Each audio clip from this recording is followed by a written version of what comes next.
Olá, tudo bem com vocês? Bom, vocês devem estar acompanhando os nossos vídeos, essa série de vídeos falando sobre os níveis de consciência que a gente começou lá atrás, onde a gente explica um pouco o que são os níveis de consciência do Dr. David Hawkins, que ele estudou, um psiquiatra que estudou bastante isso.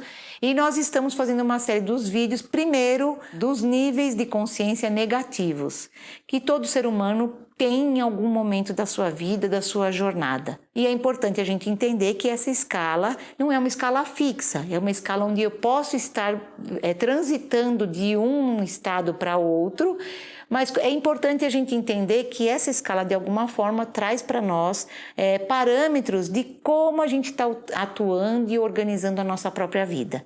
É um instrumento muito bacana de autoconhecimento, de autoanálise, de reflexão sobre o que estamos vivendo, de que maneira nós estamos vivendo, como é que nós estamos conduzindo a nossa própria vida. Tá bom? Eu sou a Silvia, do Eu Sem Fronteiras, e hoje nós vamos falar sobre a tristeza. Ah, a tristeza.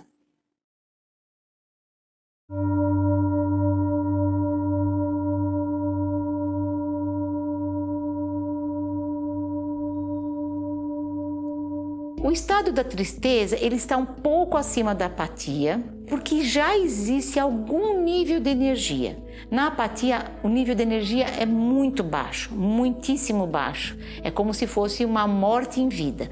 Já na tristeza, existe algum nível de energia. É um estado onde as pessoas choram muito e isso diferencia um pouco da apatia.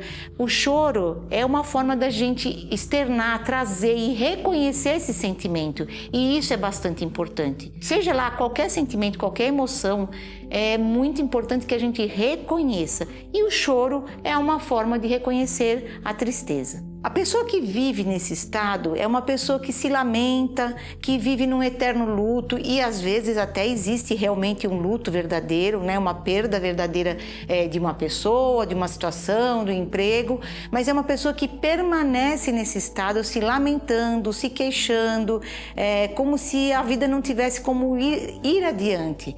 É um estado que acaba tendo uma paralisação, mas com um sentimento um pouco mais presente. Não é aquele estado apático ou que você linear como apatia, que você olha no horizonte e não vê nada. A tristeza já não. A tristeza tem um outro olhar. É um remorso, é alguma coisa que fica me martirizando e trazendo aquilo para mim a todo momento. Na tristeza, a pessoa reconhece a derrota, se ressente por essa derrota, mas também a aceita como uma coisa da vida. É como se ela estivesse dizendo que a vida tem um custo e que sentir a tristeza pelas coisas que eu perdi ou que passaram na minha vida é como se fosse o preço de estar vivo, que também não é um lugar confortável, né, gente?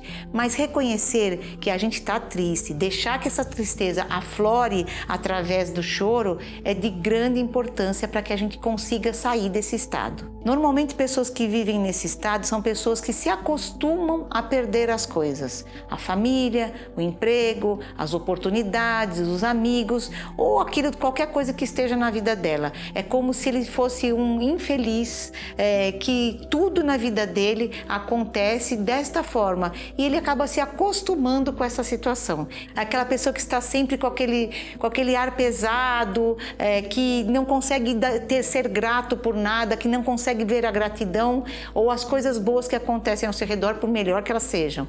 Então, é um estado que coloca a pessoa num lugar que também não é nada positivo. Pessoas que vivem nesse nível, elas costumam projetar a sua própria tristeza sobre outras pessoas. Sabe aquelas pessoas que veem uma pessoa na rua, ou uma criança, ou um idoso, ou qualquer informação que chegue até ela, os óculos com os quais ela enxerga a vida são esses óculos da tristeza. Então é como se ela não visse a beleza e a alegria em lugar algum.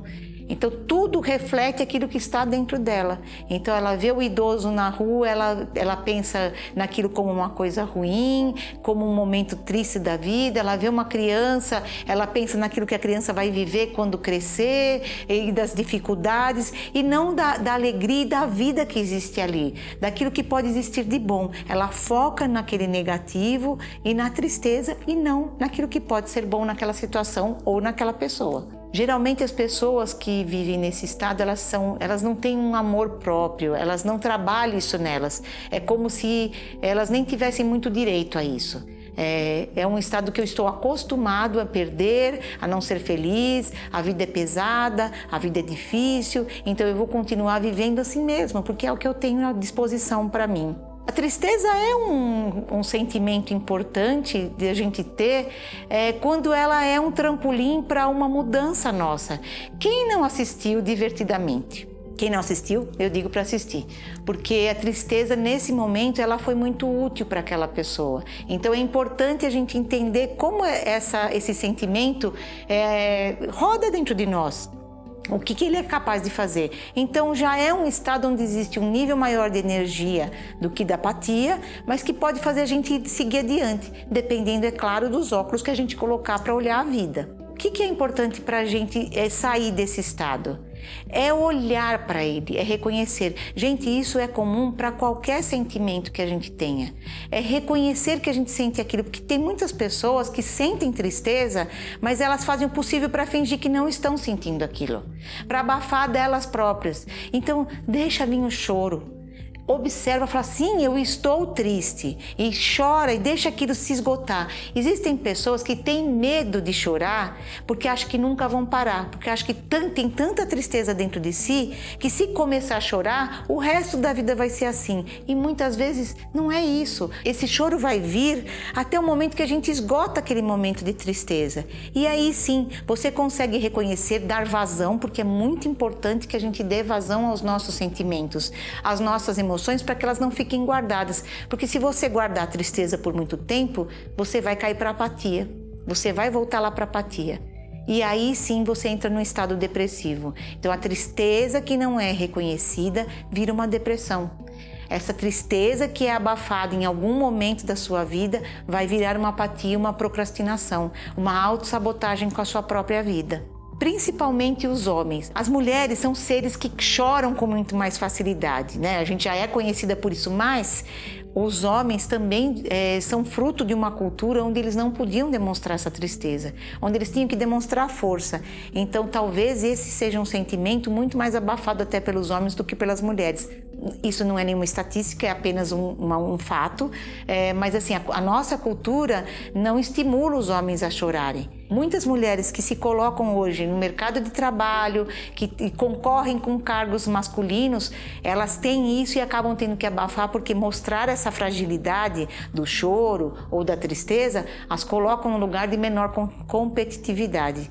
Então isso é bem importante tanto para homens quanto para mulheres. Um conselho: homens, chorem. É importante chorar. Mulheres, estimulem os seus homens a chorarem, porque isso traz deles um reconhecimento desse sentimento e vai liberando toda essa carga que fica interna no inconsciente da gente. Então, para a gente sair da tristeza, é importante não se culpar, né? Novamente a culpa aí presente.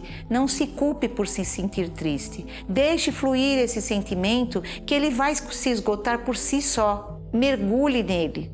Desapegue das coisas que te fizeram ficar tristes. Se você perdeu alguma coisa, se é um luto, um relacionamento, ou seja lá o que for, um emprego, enfim, porque a tristeza está muito relacionada à perda. Se foi isso, entenda que aquilo foi o melhor que podia ter acontecido naquele momento. Não estou dizendo que é simples, mas trabalhar o desapego também ajuda a gente a superar essa tristeza e levar a gente para um outro patamar, para um patamar de maior realização e de maior energia. O bom choro, ele é super importante para isso.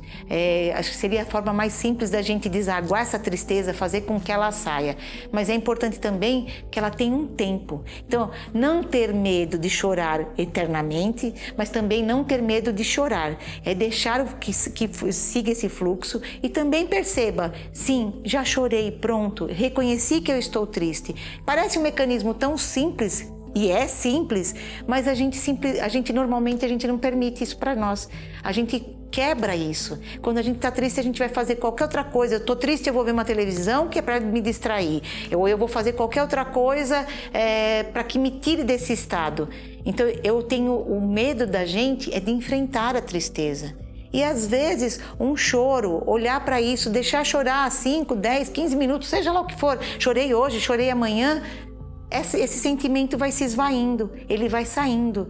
Então, não ter medo de olhar para a tristeza, porque ela não é eterna, a partir do momento que a gente reconheça que ela está presente. Renda-se, entregue-se, admita e reconheça a tristeza. Deixe que ela flua de dentro de você, que é só assim que a gente consegue trabalhar com os sentimentos, e não seria diferente com a tristeza. Não perca os nossos próximos vídeos sobre os níveis de consciência. No próximo nós vamos falar sobre o medo. Se você quiser se aprofundar mais no estudo dos níveis de consciência, o nome dos livros que eu citei logo no começo, no primeiro vídeo, está aqui, os 2 livros estão aqui na descrição, tá bom? E contamos com você para o próximo vídeo. Muito obrigada e até mais!